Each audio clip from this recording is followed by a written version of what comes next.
and whoever holds those positions or held those positions would be a very worthy candidate of deposition just because of what they may have heard or seen or been asked to send, letter, form, or whatever else.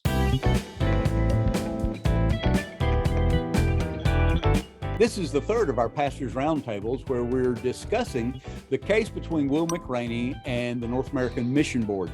Now, we don't have all the facts in the case, and the case hasn't made its way through the courts, although it's been there for over 5 years now. And the North American Mission Board has continued to make appeals and that kind of thing, and has so far fallen short 4 times, including an effort to petition the Supreme Court of the United States. Most recently, they had a summary judgment that they placed and wanted to have passed by the court there in Mississippi, and that was denied by the court as well. And one of the things we know they have started is they have already started moving forward on discovery, and the only date that has been set has been the actual trial date, and the trial date has been set for April of 2023. So April of 2023. Now they've moved into discovery, and our first video, we talked about that discovery phase. And then we've talked about the request for documents and the kind of documents that probably should be requested. And then the interrogatory questions that should be asked of both Kevin Ezell as the president of the North American Mission Board, and also of Dr. McRaney, who is the one in the case filing the lawsuit. But right now we want to talk about kind of the last 2 steps that we're aware of in this case moving forward right now. After the interrogatory questions are asked, those are gathered back, and each side will take those and evaluate their responses. Based on their evaluation of those responses, they then determine exactly who they want to depose or have depositions. And these would be personal interviews where the defendant or the plaintiff and their attorneys sit in a room with this individual who they've deposed and ask a series of questions to try to gain an understanding of the facts in the case. So my question is, I'm going to start by asking you 2 pastors that are joining me today, Bert Spann from Tennessee and Jim Bohrer from Indiana. Guys, is this really just all about the money? I mean, at this point, we're getting down to the depositions. We're going to call some people, and I want us to try to talk about who are the key people. But is this really just all about the money? I wouldn't think so, simply because so far there's no telling how much money it has cost to get to this point. If it was about the money, then you're going to hear numbers being thrown out of what either side's wanting. We're not hearing that, but we do know after 5 years, they've probably racked up quite a bill as far as legal fees. Well, yeah, they hired the 7th largest law firm in the country, Butler and Snow, out of Jackson, Mississippi. And you can be sure that they don't go for $100 an hour fees, probably $400, $500, $600, $700 an hour. And they hired them in addition to their in-house legal team they already have at North American Mission Board. So McRaney has not said he's seeking a certain amount of money, even though the North American Mission Board has publicly said that he did, but he says that he has not. And his testimony basically is the court will have to decide what they think the damage is and what it's worth at that point. So if I mean, and I know we're not lawyers, we're ministers of the SBC. So well, I'm a lawyer. I want to keep it going. I make money. Yeah, your pain is my gain. Well, and it may be about the money for the attorneys, right, on that side. But my question is more: is it about the money, on the side of North American Mission Board or on the side of McRaney? My concern is what you've just mentioned. The money there's been a lot of money spent with Butler and Snow to defend these things and make all these appeals, because the facts of the case haven't been presented yet. So we're not even there. The case. Yeah. So we hadn't even gotten there. We're just now getting to that phase of discovering the facts of the case. But how much has already gone in, and they're in for a penny now. If you take $1 million, they're in for a penny now. When you go to actual litigation, that's hours and hours every week, and have law clerks and assistant lawyer there at the table and multiple people vetting that. they're in for major money. And if it was about money versus something that they don't want to talk about or have public, we'd already settle. So there's something weird that Guys, I'll be another- honest, just even talking about that kind of money, law clerks, hundreds of dollars an hour, it makes me sick because I know that money's coming from either those plates being passed by families who are struggling, by people on fixed incomes in our pews. And I'm telling you, if they knew all of this, they would be appalled at what's going on. You had asked who we would want to have deposed for this. I would personally think you would have to have whoever it is, chief financial officer, or those at NAMB who deal with the money aspect itself.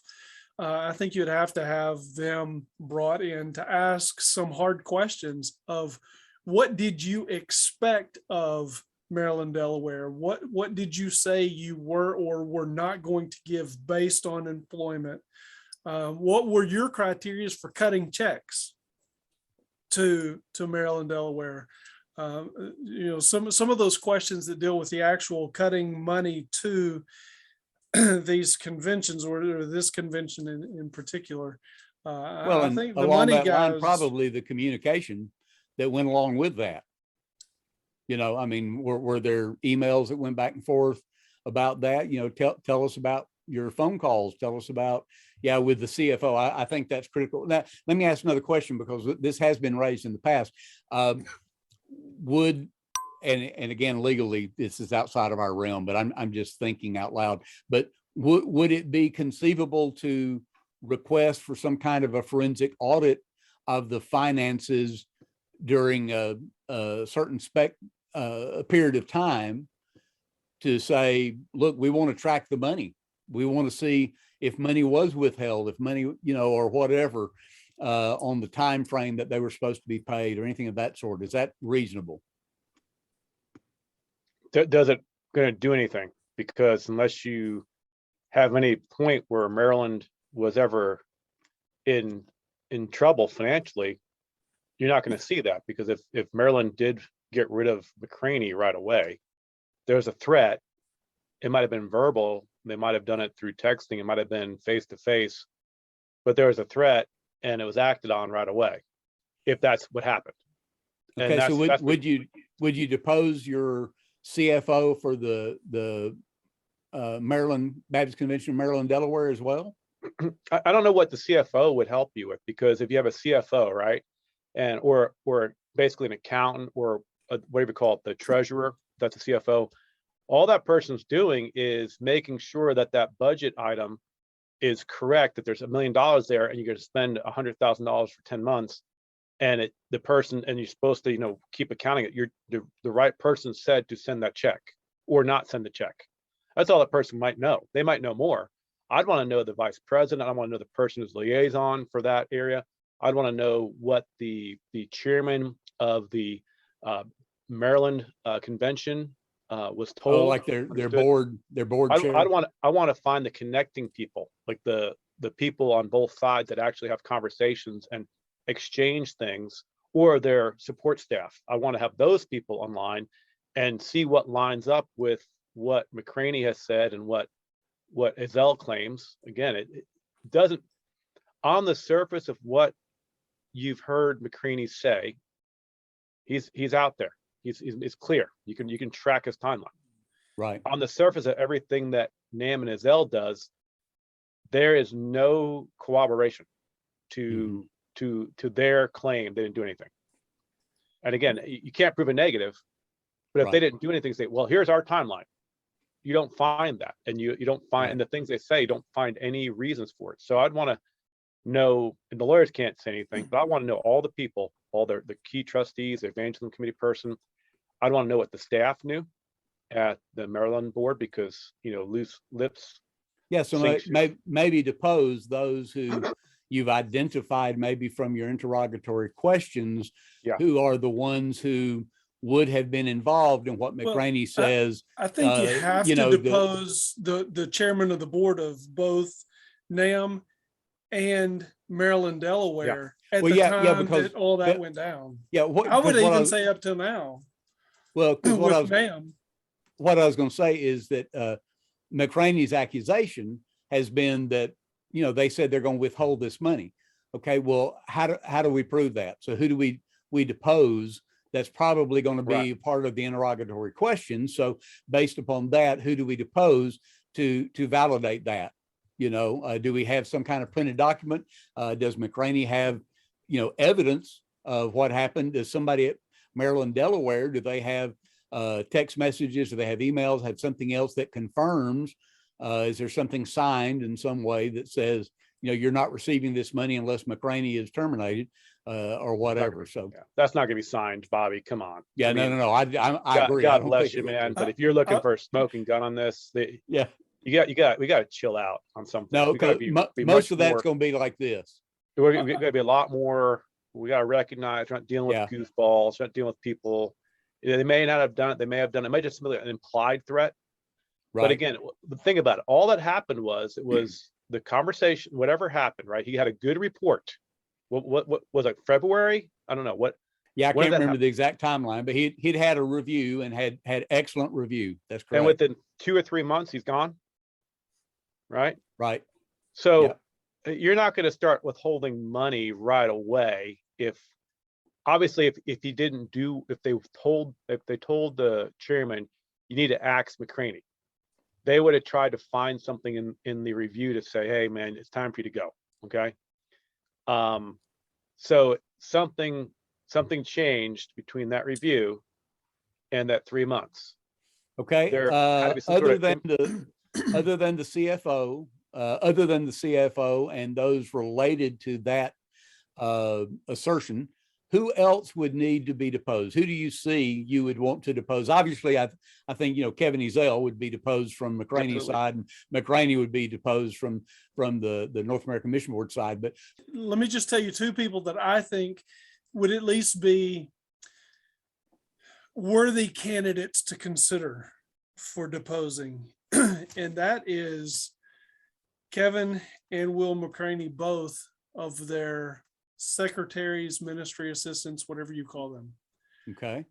Because we all know if it weren't for those people in that position and what they know, your ministry wouldn't spin. Mm-hmm. They have got to know something, conversations, emails, phone calls, overheard something in that role. And I'm just telling you, especially if it's a lady, they are sponges, man. They don't forget anything, and praise God for that. That's what makes them great at their job. Yeah. But I think those positions, whether it be man or woman, whoever holds those positions or held those positions, would be a very worthy candidate of deposition just because of what they may have heard or seen or been asked to send, letter, form, or whatever else. Yeah, no, I would agree. I think that would be a valuable person. Now, let me wrap up, as I promised, by giving you 6 questions that you can ask your state's trustee. Now, first, let me tell you this, that if you've been watching the Roundtable, I'm going to give you a link in the video description to the webpage on the NAMB website that lists all of the trustees. And you can find your state and find the name of the trustees that are serving you there. Now, they don't provide contact information. There is a generic email address, but that goes to communications department or somewhere else. You can contact your state office or look in your state directory and find that individual in there, possibly get the contact information for your trustee. Then ask these questions and just see how they answer, because they're questions that need to be answered in reference to this particular issue. First, ask them, was Will McRaney an employee of the SBC when he was the executive director for the Baptist Convention of Maryland, Delaware? Question one. Number two, if not, why did you as a NAMB trustee allow NAMB to tell the Supreme Court that he was? That's what they argued in their documents. Now, the last four questions could be asked to that trustee or a state convention representative or someone else as well. Question number three is why NAMB keeps lying to the courts. We have clear evidence in the writing, in the court documents, that they have misled the courts. Number four, why don't SBC leaders correct those lies with the truth? Why don't they? Number five, where are the SBC leaders? The executive committee for the Southern Baptist Convention or state convention leaders, why don't they speak up with the truth about these things and the things that have been deceptively put in these court documents by the North American Mission Board? And finally, we need to ask, where is our Baptist press? Where is our Baptist media? Not just Baptist press. Baptist press hadn't really done a whole lot to help us understand both sides of this issue. But what about our state papers and others who are reporting? Where are they? Well, I hope those questions will help you as you pursue the truth and you seek to find out why your representative may or may not been supportive of what's been happening with the North American Mission Board. And we'll try to keep you updated in the days ahead of how this case is progressing and what other things may need to be known by those of us who are just Southern Baptists now in Southern Baptist churches who are supporting, through our cooperative program gifts, the North American Mission Board.